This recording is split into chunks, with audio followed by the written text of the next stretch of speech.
I need to come out, it's like I need to know who these people are. I have to feel it, Yeah.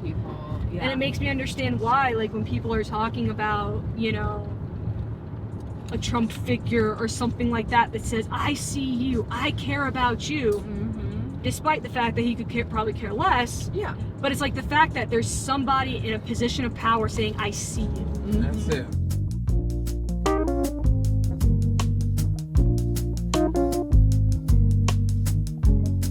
Welcome everyone to our initial kickoff pre-immersion session for our class on inclusive leadership and local politics. This is where it all started. Online Zoom sessions over a few weeks and getting to know each other. See, that's me. I'm about to introduce myself. Josh Perez. I was very interested in this course because, one, I worked with Amanda on the podcast and just policy and political work. I don't know a whole lot, and so I want to learn more about local politics. I want to get more understanding of it, what's going on. And we read a variety of articles, both academic and online, a book, The Stranger Next Door, the story of a small community's battle over sex, faith, and civil rights, or How the Right Divides Us, in preparation for our 2-week immersion trip. We'll see y'all next Monday at 9:30. 9:30 at Iliff. Thank you all.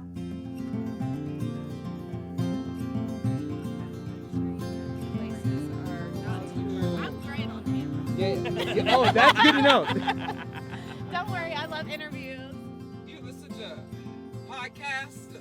Oh, God! I do sometimes, but you can listen to whatever you want. From my experience in my previous work, I knew that through traveling to different communities that oftentimes when you actually talk to people, you find out that reality on the ground is so much different than these big kind of binary ways that complicated issues get boiled down, especially in national discourse. So from those experiences, I thought our students at Iliff are students who are graduate students who are going to be working in religious communities, in nonprofit and social justice spaces. And our students are the people who need the skills to be able to engage on these topics in these spaces, working with people who are serving in public leadership at the local level. So here we go. We didn't even hit Durango before the small town, rural scenery elicited conversation around politics, inclusion, and belonging. How are we excavating down to those core questions? Most people just want to be, I see you, you exist, you matter, right? And I think the energy, even if a person is flying a Trump flag in rural America, that are saying, we want to be seen, we want to be known, we want to make sure that we're not forgotten. It's the same thing as someone saying, my pronouns are this, it's the same energy. Yeah, Same everybody energy. wants to be seen. Yeah, they want to be seen, they want to be validated, even that, and I think that could go a long way. But we created a whole environment in which there has to be winners or losers, or it's you're on this side or that side. What side? That's right. Yeah. Either you're seen or I'm seen, and it's like we all can be.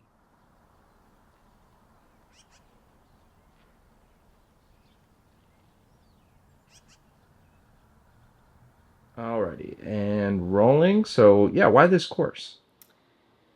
Learning and formation take place in a number of ways, and going beyond the classroom is one of those critical necessities and pedagogies that are important for the learning process. So especially for students who are trying to obtain skills, capacities for doing the work of organizing, leadership of religious communities, or any sort of political work. I think that going out into the community and learning about how others do that is really important. In both Durango and Littleton, we explored downtown, asking the questions, who is here, who is not here, who is this community built for, who is this street built for? We broke into smaller groups, and I explored downtown Durango with MDiv students Liz Wolfert and Lindsay Ambler, taking note of what we observed.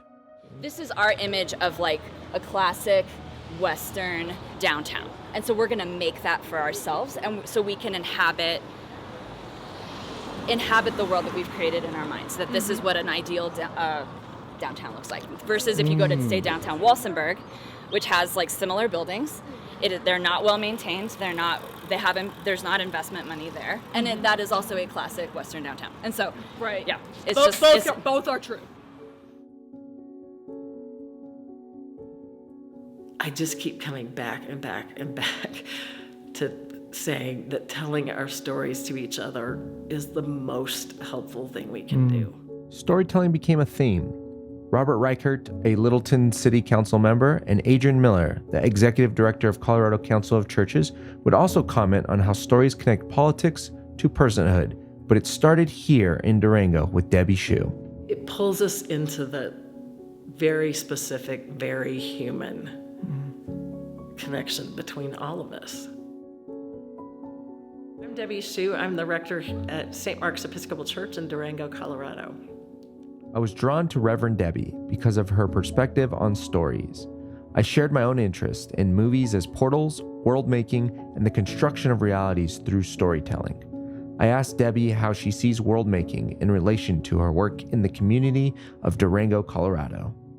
Well, when you first used the word world making, I thought, oh, I am getting old. Like, I get what he means, but that's not a word I've used, or a framework. And I think I knew pretty quickly what you meant was what it says, how do we create a world?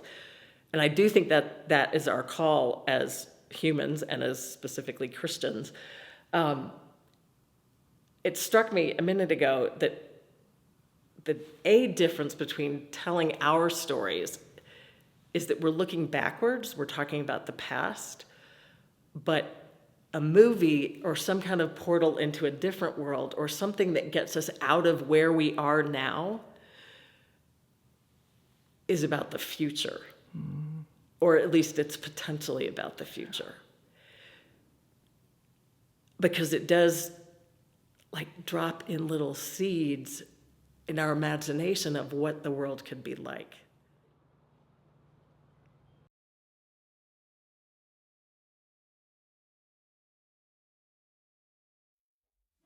We were able to go to Durango City Hall and talk with Gilda Yazzie, the current pro tem mayor, Clancy Nixon, a community engagement specialist, Kayla Grimm, human resources marketing specialist, and Kyle Delamora, administrative support in the city manager's office, and asked them questions about the LGBTQ+ community and culture in a rural setting. We're here about LGBT in rural communities. That's one of the things that we're looking at on this. So could you talk a little bit about you, Councilwoman, and you all that do this engagement? What is it like? What is LGBT culture here, or queer life? What is that population, and how do you engage with that? And can you talk a little bit about, from your perspective, Navajo perspective about LGBT people or orientation or things like that, if you want to share, if you would share anything about that. Well, it depends, and this is my own personal opinion. Yes. Just from what I've seen, and I've worked in nonprofit and commercial all over the country. And I see that it depends upon if you're a matrilineal society where you're woman-led more in harmony, or if you're not. And the tribes that are patrilineal and they have male dominance, they just seem a little bit more unsmooth. You know, and I think that's a cultural thing, because I know that at Navajo they do have a LGBTQI+ association out there, and I'm not too current on what's happening here, but I know that when I went down to the June 19th Juneteenth ceremony down here at Buckley Park a couple weeks ago, they did have a booth there, and they were putting it out there. So, and do you guys have anything to put in? The cool thing about Durango is somehow this town of 19,000 supports over, I think it's like almost 300 nonprofits. And a number of those are dedicated to serving the LGBTQ plus demographic. And so I think that that's important for folks to know, like when you come to visit, it's like we are very community-centric municipality and place, which I think is honestly why I moved here. I've been here since 2012 and visited, and I was like, well, I think this is it. This is where I'm going to finally grow roots. So I would say that I hesitate to say that though, because that we're like very welcoming and like, you know, I feel like very open as far as, you know, the ideals of the community are, because I know that there's community members who don't have that experience. I know that for a fact, you know. That's as a straight white woman, like that's my experience, and I have to own that and understand that. So, yeah, I don't know. Do you all have anything to add? No, I think during our right after we did our GARE survey and launched our education series through our DEI efforts, one of the courses was gender expression, and we had, you know, emotional intelligence, cultural intelligence, gender expression, and it was really unique to see people kind of like, well, I don't understand, and they were feeling open within the organization, like, what does this mean? And then, you know, just hearing other people's experiences, I think has done a lot in the last couple of years to really show that our organization as a whole is inclusive, you know, and I see that more every day. There were times when this trip felt like drinking from a fire hose, but the mental overhead was broken up with moments of gathering together for a meal. Whether it was food from a restaurant or food we made ourselves, each day we came together to take a break from intellectual stimulation for some physical and soulful nourishment. One day we even gathered at Heidi's home, an MDiv student at Iliff who lives in Durango, and collectively cooked together using mostly local ingredients. It was chaotic, it was wild, but there is something special about someone opening up their home for people to gather and be fed. This brought me back to my own upbringing, where my parents always had an open door for anyone and every one of our friends, and she never let them leave hungry.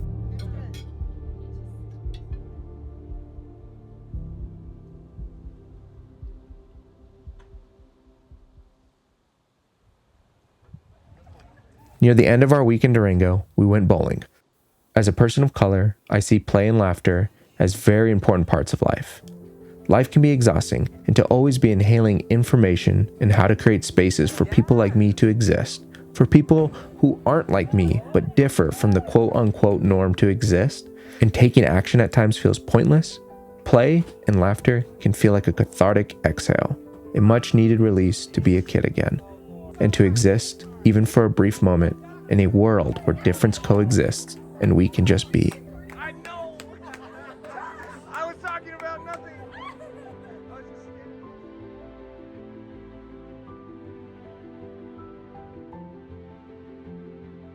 I think that part of the work we have to do right now is